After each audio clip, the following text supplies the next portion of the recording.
भारत से पंगा लेने वाले कनाडा के प्रधानमंत्री जस्टिन ट्रूडो ने पीएम और लिबरल पार्टी के नेता के पद से इस्तीफा दे दिया है।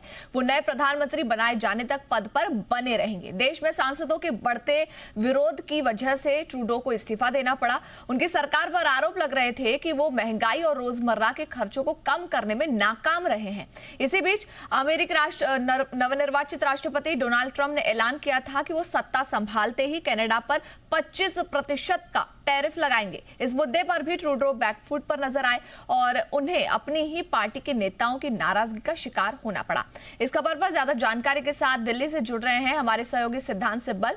सिद्धांत, सबसे पहले तो ये बताएं कि ऐसे कौन कौन से कारण रहे जिसकी वजह से उन्हें अपना पद छोड़ना पड़ा है।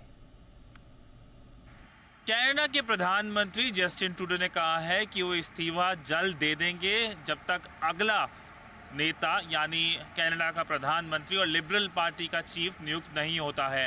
मैं बता दूं ये हुआ इसलिए क्योंकि पिछले कुछ महीनों से हमने देखा कि डोमेस्टिकली उन पे काफ़ी प्रेशर था।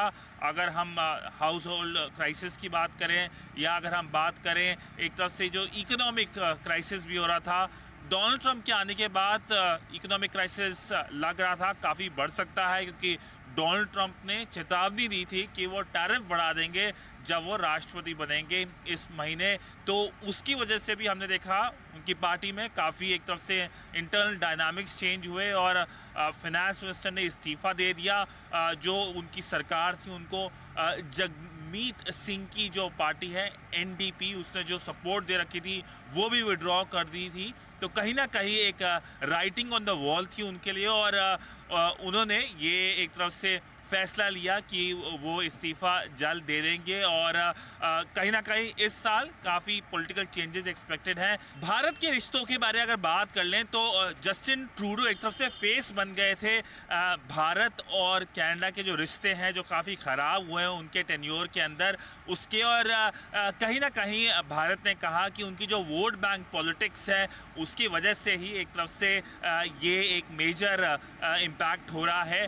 कनाडा के प्रधानमंत्री जस्टिन ट्रूडो ने एक तरफ से एक बड़ा एलिगेशन लगाया था कि नीजर मामले में भारत की सरकार का एक तरफ से एक रोल था। और हमने देखा कि कैसे जब भारत में फार्मर्स प्रोटेस्ट हो रहे थे उसमें भी जस्टिन ट्रूडो ने काफ़ी टिप्पणियां दी, जिसको लेके भारत सरकार ने भी एक तरफ से कनाडा के उच्चायुक्त को समन करा। पर यही हमने देखा पिछले कुछ सालों में कि रिश्ते कैसे ख़राब हुए। हमने देखा कि फोकस यही है कि अगर कनाडा कड़े कदम उठाता है खालिस्तानी मुद्दे को लेके तो कहीं ना कहीं भारत की तरफ से भी एक अच्छा रिस्पॉन्स आएगा।